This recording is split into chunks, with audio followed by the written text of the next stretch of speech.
देखो भाई, कैपेसिटेंस का अपना 11th लेक्चर है ये, और इसमें हम क्या पढ़ेंगे, वेन डिग्राफ जनरेटर। तो क्या है वेन डिग्राफ जनरेटर? बहुत से बच्चे कंफ्यूज रहते हैं। वेन डिग्राफ जनरेटर मोस्टली 5 और 6 मार्क्स का आता है, ठीक है। तो वेन डिग्राफ जनरेटर क्या है और इसकी इंपॉर्टेंस कहाँ है, कहाँ हम इसको यूज़ करते हैं, वही चीज़ हम देखेंगे। तो ये वेन डिग्राफ क्या है? जनरेटर से तो आप समझ गए, जनरेटर का मतलब जनरेट करने वाला, कुछ जनरेट कर रहा है। तो वेन डिग्राफ क्या है? It is a scientist name, समझ में। वेन डिग्राफ जनरेटर जिसने बनाया था, जिस साइंटिस्ट ने इन्वेंट किया था, उसका नाम है ये वेन डिग्राफ। बता देता हूँ मैं, रॉबर्ट जेमिसन वेन डिग्राफ ने ये इन्वेंट किया था। आई होगी चीज़ समझ में। तो पूरा नाम क्या है? रॉबर्ट जेमिसन वेन डिग्राफ, ठीक है। और कब इन्वेंट किया था ये भी बता देता हूँ, सन 1931। चीज़ आई समझ में। तो रॉबर्ट जेमिसन वेन डिग्राफ, तो ये सरनेम जो है ना इसका, वेन डिग्राफ, वहाँ से उठा लिया गया है। चीज़ आई समझ में। तो वेन डिग्राफ जनरेटर क्या है, हम इसका यूज़ कहाँ करते हैं? तो सबसे पहले अगर आप इस चीज़ को समझते हो कि आपको एक मतलब ऐसे ऐसे टाइप नहीं लिखना है। अगर आप इसको लिखने जा रहे हो तो आपको प्रॉपरली पॉइंट टू पॉइंट लिखना पड़ेगा, ठीक है। अगर आप इसकी वर्किंग सीधे सीधे वर्किंग लिख दोगे तो भी अगला नंबर नहीं देगा, मार्क्स नहीं देगा अच्छे से। तो सबसे पहले इसको पॉइंट टू पॉइंट समझना ज़रूरी है, फिर आप पॉइंट टू पॉइंट लिख पाओगे। जैसे इंट्रोडक्शन, ठीक है, फिर प्रिंसिपल, वही है क्या, वो इंट्रोडक्शन है, और किस प्रिंसिपल पे काम करता है, ठीक है। और कंस्ट्रक्शन एंड ए डायग्राम, फिर इसका डायग्राम, कंस्ट्रक्शन, सारी चीज़ें आपको आनी चाहिए। और लास्ट में क्या लिखोगे? वर्किंग। और एज ऐसे लिख देते हो, ऐसे की तरह ना, आपने कोई पॉइंट बनाई सीधा लिख दिया आपने वैसे टाइप, तो उसमें मार्क्स नहीं देगा एग्जामिनर। तो आपको ये चीज़ ध्यान रखनी है। अब है क्या भाई, सबसे पहले हम क्या पढ़ेंगे, ये है क्या, इंट्रोडक्शन पढ़ेंगे इसका। क्या है वेन डिग्राफ जनरेटर? तो मैं बता देता हूँ, एक वेन डिग्राफ जनरेटर किस काम में आता है? Which is use to generate high potential. High potential generate करने के लिए काम में आता है अपने को, हाई पोटेंशियल जनरेट करने में बोल सकता हूँ मैं, ठीक है। अब देखिए प्रिंसिपल, किस प्रिंसिपल पे काम करता है? तो कल जो मैंने आपको बताया था कोरोना डिस्चार्ज, उस प्रिंसिपल पे काम करता है। इंट्रोडक्शन में लिख दोगे ना, it is a device, it is a device is used for, ठीक है, या फिर build up high potential, generate high potential, high voltage या हाई पोटेंशियल। चीज़ है समझ में। इसका यूज़ कहाँ है? अगर हम हाई पोटेंशियल या हाई वोल्टेज जनरेट करवा रहे हैं तो क्यों करवा रहे हैं, क्या काम है इसका? तो वही चीज़ मैं आपको समझा रहा हूँ। अगर आप न्यूक्लियर फिजिक्स को जानते हो, न्यूक्लियर फिजिक्स मतलब न्यूक्लियस रिलेटेड फिजिक्स। देखो हमारी हिस्ट्री में टाइम टू टाइम एक्सपेरिमेंट होते रहे हैं।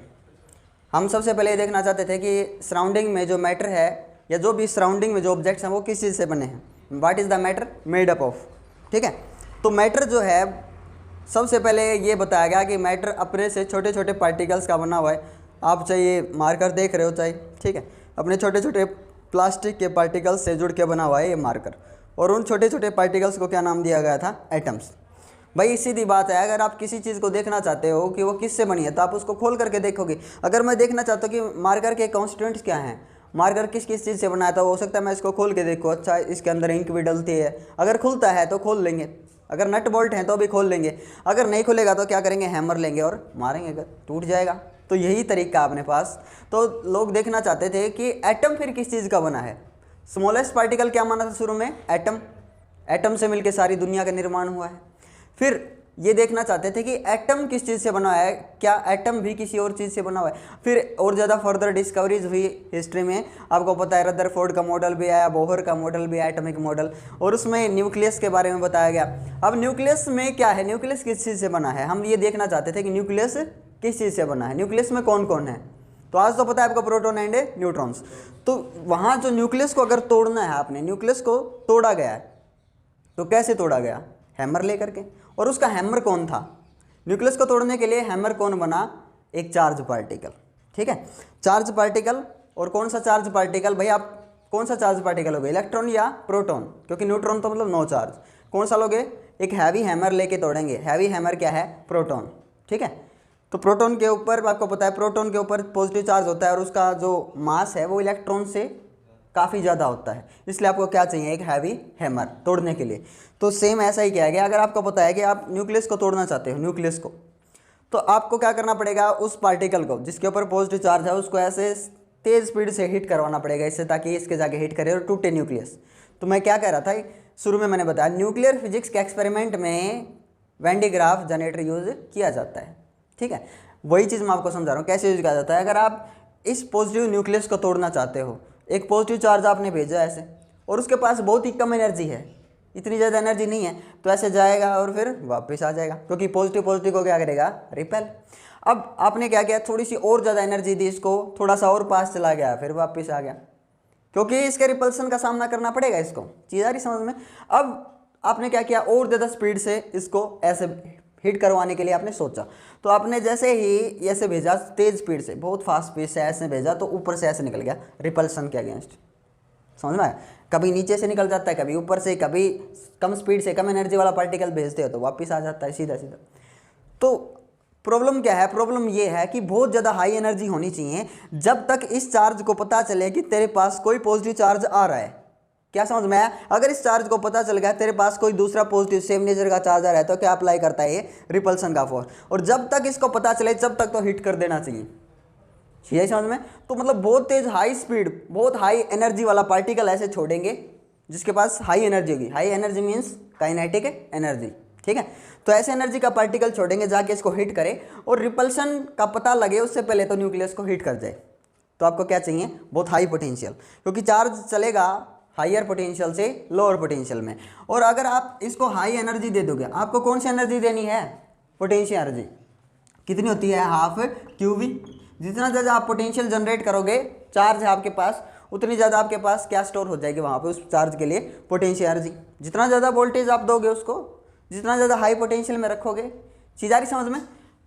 तो अब ये पोटेंशियल, आपको पता है ना, पोटेंशियल और काइनेटिक एक दूसरे में कन्वर्ट हो जाती हैं। अब ये पोटेंशियल एनर्जी लेके ये चार्ज जाएगा, उसके पास जितना ज़्यादा वोल्टेज आप जनरेट करोगे उतनी ज़्यादा उसके पास क्या होगी, पोटेंशियल एनर्जी। और ये पोटेंशियल एनर्जी फिर किस में कन्वर्ट हो जानी है, काइनेटिक एनर्जी में। आपको पता है काइनेटिक एनर्जी कितनी होती है, हाफ mv²।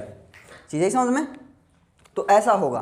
तो ऐसी एक डिवाइस चाहिए अपने को जिसका पोटेंशियल बहुत ज़्यादा हम डेवलप कर सके, बढ़ा सके, जिसका पोटेंशियल बहुत ज़्यादा इंक्रीज कर सके। तो आपको पता है पोटेंशियल अगर आपको इंक्रीज करना है कितना, मिलियन वोल्ट्स।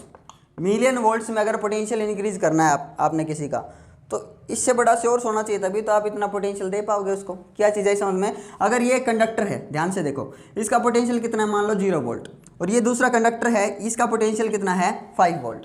ध्यान से सुनिए। तो अगर आप इसको कनेक्ट करते हो इससे, अगर आपने कनेक्ट किया तो दोनों का पोटेंशियल इक्वल होते ही चार्ज फ्लो बंद हो जाएगा। यानी कि इधर भी पोटेंशियल 2.5 वोल्ट, इधर भी कितना हो जाएगा, 2.5 वोल्ट, और चार्ज स्टॉप।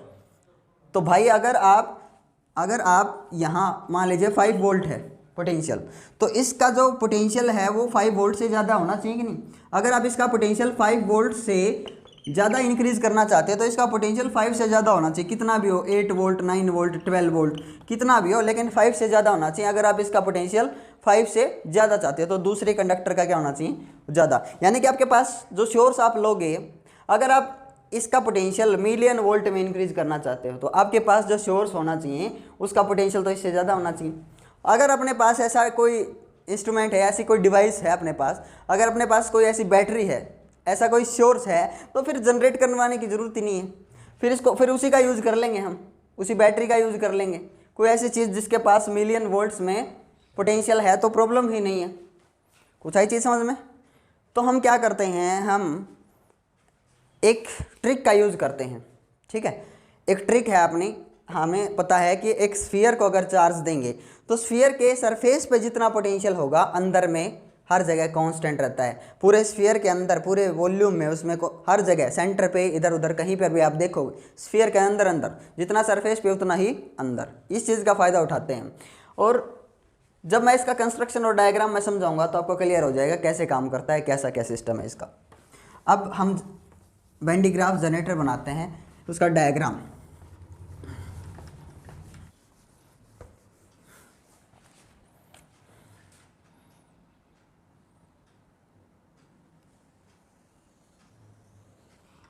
एक स्फीयर है भाई, ठीक है, थोड़ा बहुत इसको ठीक कर लेना आप। और नीचे से ये ओपन है यहाँ से ऐसे, ये हमने ये काट दिया है, ओपन कर दिया है, होल कर दिया है, ड्रिल कर दिया है, कुछ भी समझिए आप इसको, क्यों किया है आपको समझ में आ जाएगा। अब यहाँ से आपने ये ड्रिल कर दिया, इसमें होल है। अब यहाँ इसको एक स्टैंड के ऊपर रख दिया, एक स्टैंड के ऊपर हमने इसको रख दिया।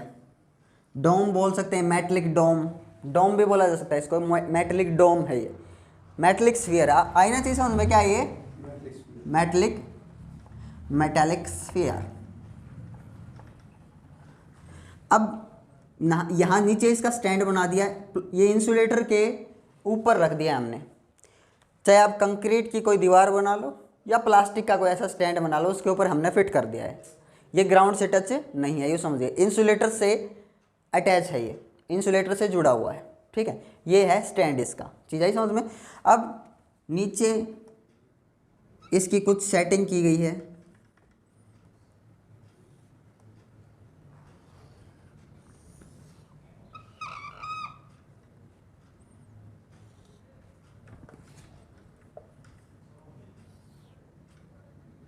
लो भाई, ये इसका स्टैंड भी बना दिया है, ठीक है। अब इसमें क्या किया गया है, यहाँ पे एक पुली बना दी, पुली, ठीक है। एक नीचे पुली बना दी यहाँ, जो मोटर से अटैच है, याद रखना, ये पुली P1 और ये पुली है P2 भाई। एक मोटर से अटैच है, ये मोटर से जुड़ी है, मोटर घूमेगी तो इस पुली को भी घुमाएगी। और दोनों पुलीज को हमने कनेक्ट कर दिया है एक नायलॉन बेल्ट से, एक बेल्ट है जो डाल दी, ठीक है, ऊपर इसके, ठीक है। बेल्ट से आप समझ ही गए होंगे, बेल्ट क्यों लिया हमने, इंसुलेटिंग बेल्ट है ये, नायलॉन बेल्ट, ठीक है। कुछ आ रहा है समझ में, नायलॉन बेल्ट है ये। बेल्ट क्यों लिया आपको पता है, कोई भी आप कंडक्टर लोगे तो मुड़ेगा थोड़ी ना, वो घूमेगा थोड़ी ना। आटा चक्की के जो पटा चलता है आपको पता है, वो कंडक्टर का होता है या लोहे का होता है, लोहे का होता है, चक्की चलती नहीं, वैसे ही बेल्ट है ये, समझिए आप, ठीक है। और थोड़ा सा स्पेस बना देता हूँ यहाँ भाई। अब देखो, यहाँ इस पुली के यहाँ हम स्प्रेयर लगाएंगे, जो स्प्रे करेगा चार्जेस को, ध्यान से सुनिए। इस पुली के यहाँ स्प्रेयर लगाएंगे। देखो मैंने बताया था किस प्रिंसिपल पे काम करता है ये, कोरोना डिस्चार्ज। किस प्रिंसिपल पे, कोरोना डिस्चार्ज। प्रीवियस लेक्चर में आपको समझा चुका हूँ कोरोना डिस्चार्ज क्या है।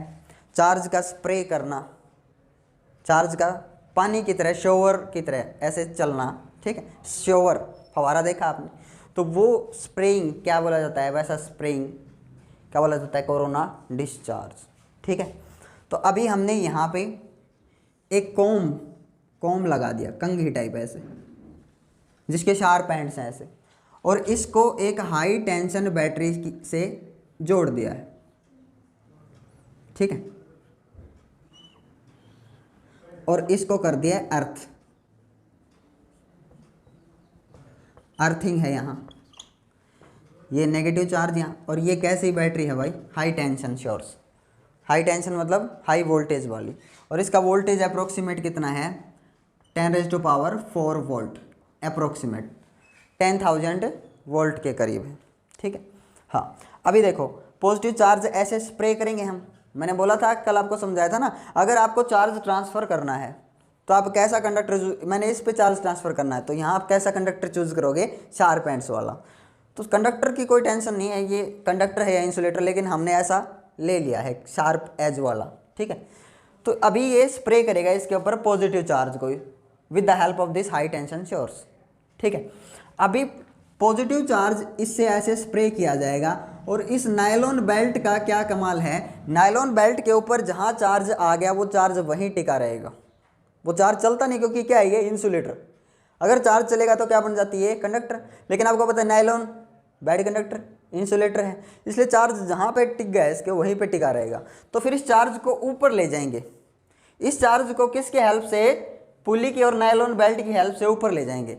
अब ध्यान से देखिए, जैसे जैसे चार्ज ऊपर जाएगा, मान लीजिए इसका कुछ पोटेंशियल था, पहले इसका कुछ पोटेंशियल था, कितना था, 10 वोल्ट 1000 वोल्ट, मान लो इसका पोटेंशियल कितना था 10 वोल्ट था पहले, ठीक है, और आप इसका पोटेंशियल और राइज करना चाहते हो, तो आपने यहाँ से चार्ज को भेजा, चार्ज आप नायलॉन बेल्ट को घुमा रहे हो with the help of pulley, motor वाली पुली है ये, घूम रही है मोटर और नायलॉन बेल्ट, और ऐसे चार्ज ऊपर जा रहा है, चार्ज ऊपर जाएगा जब, तो यहाँ से जब जो पैसेंजर है जब ऊपर जाएगा तो उसको रिसीव करने का रिसीवर भी होना चाहिए, तो यहाँ पे वैसे ही एक रिसीवर लगा दिया है ऐसा कॉम, और इसको यहाँ कनेक्ट कर दिया भाई, चीज़ आ रही समझ में।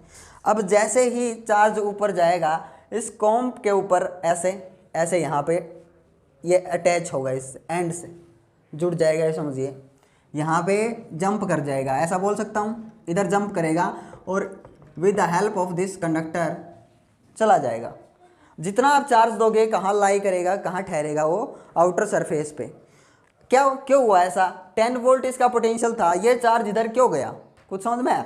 10 वोल्ट इसका पोटेंशियल सरफेस पे है, तो अंदर में आप देखोगे, अंदर में आप देखोगे हर जगह पोटेंशियल की वैल्यू क्या बेटा, सेम। कुछ चीज़ आ रही समझ में। आप देखो 10 वोल्ट यहाँ है, तो अंदर हर जगह कितना है 10 वोल्ट, और इसका पोटेंशियल कितना था 1 मान लो, तो ऐसे 10 इसका और 1 इसका, इसके पास कितना हो गया, चार्ज के पास 11, तो अब 11 हो गया, 11 से ये किधर जाएगा 10 की तरफ, और ऐसे चार्ज मूव करेगा और किधर आके ठहरेगा, आउटर सरफेस पे, ऐसे ऐसे लगातार हम यहाँ से चार्ज भेजते रहेंगे। अगर इसका पोटेंशियल कितना हो गया 1000 वोल्ट तो भी कोई प्रॉब्लम नहीं, क्योंकि अंदर में हर जगह कितना है 1000 वोल्ट, अपना सोर्स भले ही 1000 वोल्ट का है, अगर इसका पोटेंशियल हो गया 1 लाख, तो अब हर जगह अंदर में कितना है 1 लाख, और इस चार्ज के पास पोटेंशियल कितना है 1, अंदर जाते ही इसके पास 1 लाख 1 हो गया। अब ये हायर पोटेंशियल में है, अपने आप किधर चला जाएगा, लोअर पोटेंशियल में। चीज़ आ रही समझ में। तो ये नायलॉन बेल्ट जैसे जैसे घूमेगी, इधर से पैसेंजर्स को ऐसे ले जा रही है और इधर से खाली होके आएगी, इधर से भर करके जाएगी, खाली होते ऐसे आती रहेगी। चीज़ आ रही समझ में। तो ये वर्किंग है इसकी, कंस्ट्रक्शन हो गया, डायग्राम हो गया, ये वर्किंग थी इसकी कि with the help of pulley की और नायलॉन बेल्ट की हेल्प से चार्ज को हम भेजेंगे उस स्फेरिकल डोम के अंदर। चीज़ आई समझ में। और जितना भी आप इसको चार्ज दोगे लेता रहेगा। इसकी कंडीशन कैसी, मैं आपको बताता हूँ। भिखारी देखा आपने, भिखारी की जो कंडीशन होती है वही कंडीशन है इसकी। कैसी, खाली कटोरा आपको दिखाएगा, कुछ डाल दो भैया, खाली है ना, आप डाल दोगे उस पर तरस करके, भाई खाली कटोरा 10-20, और ऐसे पता नहीं कितने लोग आते हैं दिन में, ठीक है, और हमसे 1-1, 2-2 या 5-5, 10-10 रुपये लेके वो 1000-2000 रुपये इकट्ठा कर लेता है, जितने भी, वैसे अंदाज़ा बता रहा हूँ, ठीक है। तो ऐसे फिर वो क्या करेगा, शाम होते ही घर डालाएगा उसको, जितना भी इकट्ठा हुआ, या बोरे के नीचे छुपा ले, ठीक है, फिर खाली कटोरा दिखाएगा आपने को, और ऐसे अपने से रुपए ले लेके एक दिन वो लखपति करोड़पति हो जाता है, और हम वही के वही रह जाते हैं। चाहिए समझ में। तो मैं बेकर को प्रमोट नहीं कर रहा हूँ, ठीक है। ऐसे ऐसे ऐसे ऐसे ऐसे चार्ज जाएगा, जाता रहेगा। अब क्या काम है, हाई पोटेंशियल जनरेट कर दिया। कितना पोटेंशियल हम इससे जनरेट कर सकते हैं, हम इससे अप्रोक्सीमेट कितना, जब तक चार्ज लीक आउट स्टार्ट ना हो जाए उतना पोटेंशियल जनरेट कर सकते हैं। तो आप 3 × 10⁶ वोल्ट पर मीटर, जब इतना इलेक्ट्रिक फील्ड बन जाता है ना इसके आसपास, चलो अच्छे से लिख देता हूँ, 3 × 10⁶ वोल्ट पर मीटर, जब इतना पोटेंशियल जनरेट हो जाए पर मीटर, तो वो इलेक्ट्रिक फील्ड बोला जाता है ना, इतना वोल्टेज पर मीटर। तो इतना इलेक्ट्रिक फील्ड जब आसपास में हो जाएगा तो एयर के एटम्स में से किसको खींचने लगता है, इलेक्ट्रॉन्स को। तो जितना फिर इससे आप ज़्यादा चार्ज देते रहोगे, लीक आउट होता रहेगा। कैपेसिटेंस मैंने आपको समझा चुका हूँ, कैपेसिटेंस में ये चीज़। तो 3 × 10⁶ वोल्ट पर मीटर, इतना इलेक्ट्रिक फील्ड जब आसपास इसके क्रिएट हो जाता है, फिर और ज़्यादा चार्ज नहीं दे सकते आप, ठीक है। तो आप इसको कितना पोटेंशियल दे सकते हो, 20 मिलियन तक, 20 मिलियन तक इसका पोटेंशियल राइज कर सकता है। 1 मिलियन समझ गए, ठीक है ना। हाँ, यहाँ 2 मिलियन तक, ठीक है। कितना चार्ज दे सकते हो इसको, 2 मिलियन वोल्टेज तक आप इसको चार्ज दे सकते हो। चीज़ें समझ में, ठीक है। और ऐसे फिर इसका काम क्या है, अभी हमने इसको हाई पोटेंशियल दे दिया है, अभी हायर पोटेंशियल में अब इसकी वर्किंग क्या है, कैसे काम करता है ये। तो हम न्यूक्लियस को कैसे तोड़ेंगे, ध्यान से देखिए। यहाँ पे आपके पास जो प्रोटॉन है वो आपने यहाँ रखा है, ध्यान से देखो, आपके पास जो चार्ज है वो आपने यहाँ रखा अंदर ऐसे, तो इसका पोटेंशियल अगर 1 मिलियन तो इसका भी कितना हो गया है, 1 मिलियन हो गया है। अब इसके पास हाई पोटेंशियल एनर्जी है कि नहीं, पोटेंशियल है, हायर पोटेंशियल में है, इसके पास हायर पोटेंशियल एनर्जी होगी यहाँ पे। और ऐसे हम एक ग्लास ट्यूब की हेल्प से नीचे लाते हैं, फिर इसको ग्लास ट्यूब है, इस रास्ते से होते हुए नीचे यहाँ पे क्या आपके पास है कोई टेबल वेबल रखा, और इसके ऊपर क्या है यहाँ पे टारगेट, क्या बेटा टारगेट, यानी कि न्यूक्लियस, जिस न्यूक्लियस को आपने हिट करना है। तो जैसे आप इसको ऐसे हिट करवाओ, जैसे आप छोड़ोगे तो हायर पोटेंशियल, और इस टारगेट को किससे कनेक्ट कर रखे हैं, नीचे अर्थिंग कर रखी है, यानी कि किस पोटेंशियल में है ये, 0 पोटेंशियल में। ध्यान से देख लो, यहाँ पे जो टारगेट है उसको अर्थ करवा रखा है हमने, 0 पोटेंशियल से कनेक्ट हो गया है।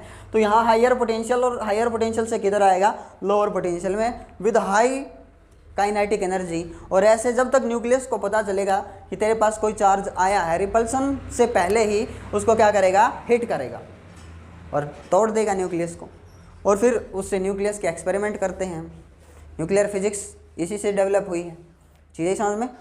ये जो डिवाइस है ये कहलाती है वेन डी ग्राफ जनरेटर, और कुछ नहीं है, स्टैटिक चार्ज डेवलप होता है इसके ऊपर, ठीक है। एक तरीका ये है समझने का कि यहाँ से इसकी इस बेल्ट पे जितने भी इलेक्ट्रॉन्स होंगे वो सारे ये निकाल लेगा, यूँ समझ सकते हो आप। देखो ध्यान से, इसमें जितना पॉजिटिव चार्ज उतना ही क्या है, नेगेटिव चार्ज। एक तरीका तो ये है कि इसके ऊपर पॉजिटिव चार्ज स्प्रे कर रहा है, एक तरीका तो ये हो गया। दूसरा तरीका क्या है, इसके अंदर भी जितना नेगेटिव चार्ज है, इस बेल्ट के अंदर भी जितना नेगेटिव चार्ज है वो कहाँ जाता रहेगा, ग्राउंड में, समझ में। और अब इसके ऊपर कौन सा चार्ज आता रहेगा, पॉजिटिव चार्ज। आया कि नहीं समझ में। हाँ, अब एक ऐसी डिवाइस और मिलेगी अपने को, साइक्लोट्रॉन, ठीक है। नेक्स्ट जब यूनिट आएगी अपनी, 3rd यूनिट है या शायद 4th, तो उसमें अपने को एक डिवाइस मिलेगी साइक्लोट्रॉन। तो साइक्लोट्रॉन भी एक ऐसी डिवाइस है जिससे हम न्यूक्लियस को तोड़ते हैं, ठीक है ना।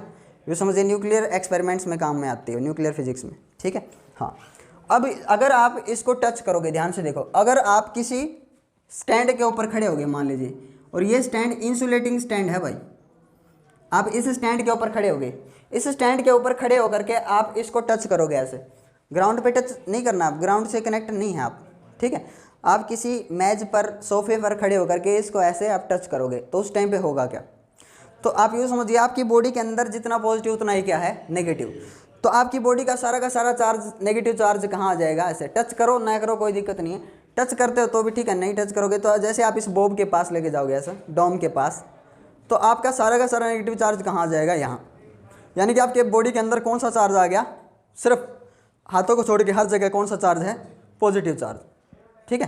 तो यानी कि पॉजिटिव चार्ज के कारण देखो, पॉजिटिव क्या करते हैं, रिपेल। तो देखोगे आप अपने हेयर्स देखोगे ऐसे, तो हेयर्स क्या दिखेंगे आपको, खड़े दिखेंगे ऐसे, रिपल्सन उनमें। अगर कोई लड़की टच कर रही होगी तो उसके बाल ऐसे लहराएंगे, ऐसे खड़े हो जाएंगे अपने आप, खुले बाल, चोटी खुली होनी चाहिए, तो ऐसे लहराएंगे, ऐसे बाल बिल्कुल ऐसे खड़े हो जाएंगे एकदम से, ऐसे जैसे इसके पास जाएगी, जैसे हाथों को इसको पास ले जाया जाएगा। जितना पोटेंशियल इसका है उतना ही पोटेंशियल अपनी बॉडी का हो जाएगा, चीज़ें समझ में, उतना ही पोटेंशियल। और अपनी बॉडी का सारा नेगेटिव चार्ज यहाँ इंड्यूस करवा लेगा, इधर खींच लेगा, और फिर सारी बॉडी पे, बाकी बॉडी पे कौन सा, हेयर्स में हर जगह कौन सा है, पॉजिटिव चार्ज। और रिपल्सन के कारण हेयर्स ऐसे लहराएंगे। ऑनलाइन वालों को मैं दिखा भी दूंगा, ठीक है ना, चीज़ें समझ में। तो ऐसे ये वेन डी ग्राफ जनरेटर जो है न्यूक्लियर फिजिक्स के एक्सपेरिमेंट्स के लिए इन्वेंट हुआ था, ठीक है। और कुछ इसमें बचता नहीं है, वर्किंग मैंने आपकी समझा दी इसकी कैसे वर्किंग है, इसमें नायलॉन बेल्ट है, पुलीज हैं, ठीक है। तो काफ़ी इम्पोर्टेंट है ये, अगर आएगा तो 5 और 6 मार्क्स में, ठीक है। Thank you for watching this video.